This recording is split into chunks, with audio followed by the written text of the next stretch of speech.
Hey gang, just giving a shout out to the ministries I'm involved with down at Williamsburg and here at Ball State campus. Since we're all kind of suffering from the effects of social isolation, I wanted to give some input and advice and some personal experience into what we all might be experiencing. First, I just want to touch on we are a social creature and we require social contact to a certain degree. And in many ways, social contact keeps us in a safety net.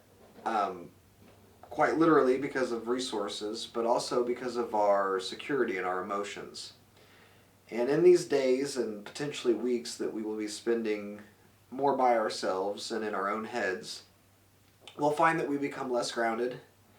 We will be wandering in our minds. We'll have less focus to our thoughts and our direction. We'll be wandering around our houses, and in many ways, our sense of purpose and direction will diminish. And that really does some really profound things to our psyche. Um, but something I wanted to touch on is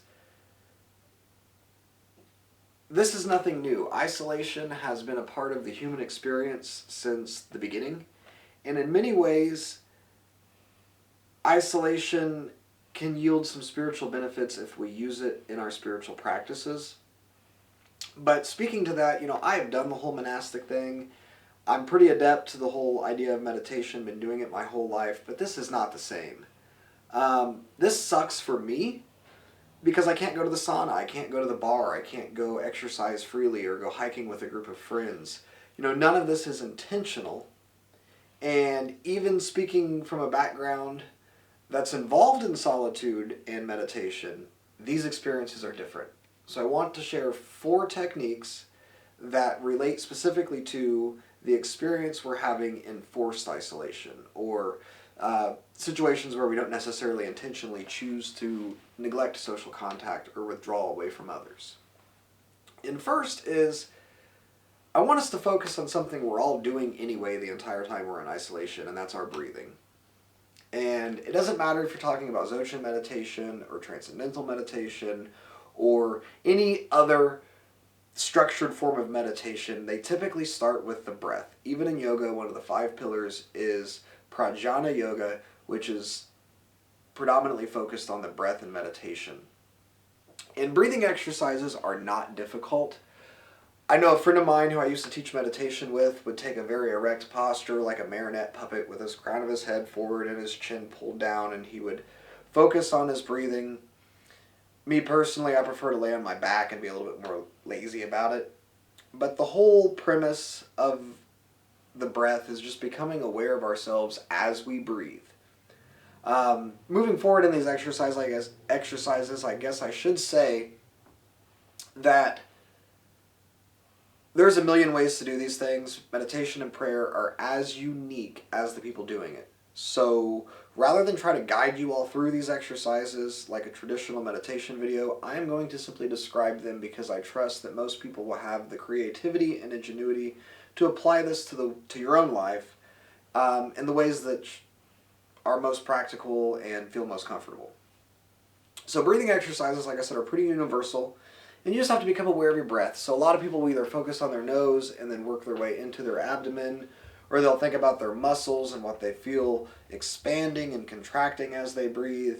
But the whole basic premise of following the breath is just becoming aware of what's happening in the moment as we breathe, and keeping the mind not concretely focused on the breath, but directed towards the breath, so that's our point of focus.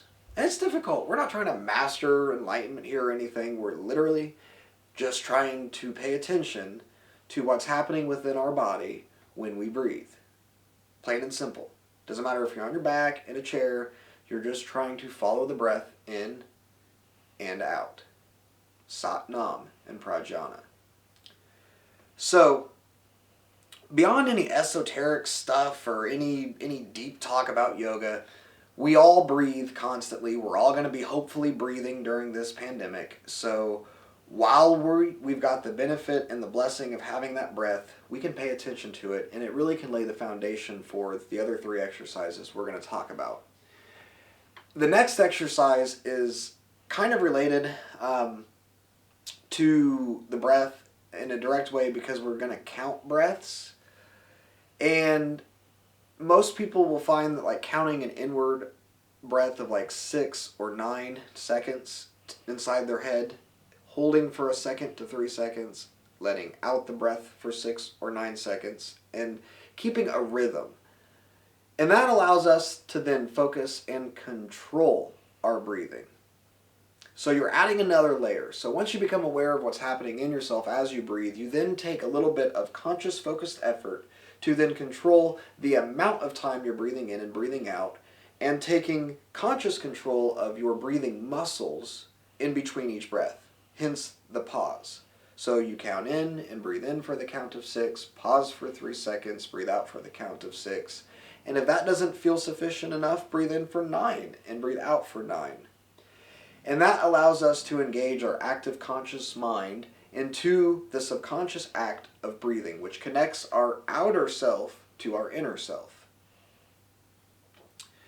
Now, something else we can also find really beneficial at these times, other than paying attention to our breathing when we're doing the dishes or sweeping the floors or counting how many dots are in the ceiling tiles or whatever else we're going to be doing during this pandemic, and then connecting to that breath, we can also use that breath to connect to our bodies.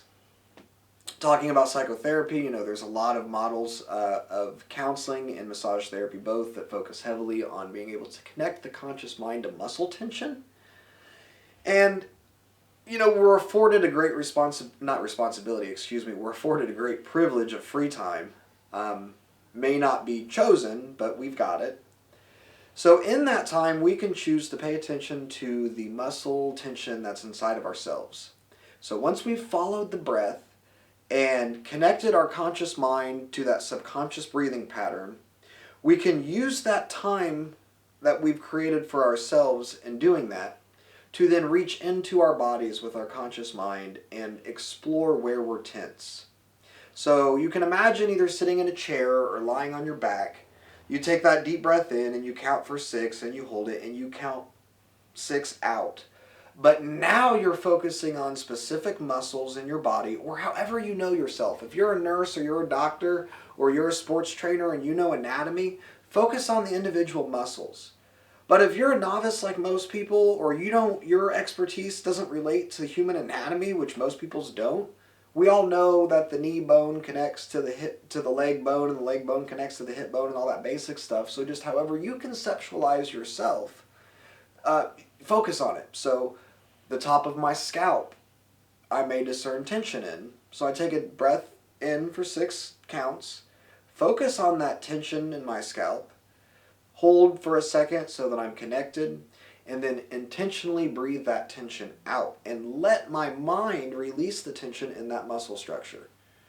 And then I may, in that next breath, as I breathe in, I scan down and I realize my neck is sore. And during that in-breath, I discover that I can connect to that tension in my neck, and I pause and I hold it and I connect to my conscious mind and my breath, connecting to my subconscious internal functions, connect to that muscle tension in my neck, and then breathe it out and let my conscious mind release that tension. And the more we practice this, the more we can, in the moment, connect to what's going on inside of ourselves and control it. These are the same basic principles that lead to the ability to control blood pressure in the moment, that allow us to control things that most of us would consider quite involuntary. But it's the little steps we take, especially in the solitude we have now, that will allow us to exploit the time we have and not suffer because of it. And that all sounds fine and dandy and kind of idealistic, I get that, because now we're talking about using this as a monastic experience, and like I already mentioned, I'm not liking this either. So I think we have to add another layer, something at least a little bit esoteric, something that reaches beyond the practical and allows us to connect to the divine. And that's peace meditation. So the 4th technique I really want to discuss is using the time and awareness that the first 3 practices give us to allow ourselves a 5-minute period a day, or a 3-minute period, or whatever we can tolerate, to ponder the idea of peace. Peace means different things to everyone, and each day we think about peace as an idea, it'll change, it'll morph. But once we've followed our breath to our internal self and connected it to our present daily person in the moment, we can then connect to God in that moment. We can connect to the existential concepts of love and of compassion and of peace. And here specifically peace, because, at least speaking for myself, I'm not content because of my experiences right now. I feel like a whiny child reaching out at the world being told to sit still when all I want to do is go have a beer with my friends. So if I can take 5 minutes and I can contemplate this idea of peace, hopefully my soul will find a little rest in that moment. And more so, I will be offering myself in that moment to God so that the energy of peace, the presence of peace may be in me. And I hope our prayer is that then that presence that we can bring into ourselves in that sacred moment of connection can then come into this world and help us in practical ways, in tangible ways, concrete ways that we can touch and we can see and we can feel. So while we may not like being in solitude, I think we've been afforded a lot of privilege. And speaking for myself, I am not going to neglect to take a couple days and have a few beers and do some casual reading and maybe do a puzzle. But to mitigate that whiny child inside of myself that is discontented by all of this, I think I can do these spiritual practices to quiet that voice and take advantage of a situation that could otherwise be painful and discontenting. And with that, I want to leave you with these few 4 exercises you can do in your own time in whatever way you see fit. I've given the basic outline. Do with it what you want. Be creative. Enjoy the time you have with yourself, and be purposeful about it. So, bless us all, and God willing, this will all be over soon.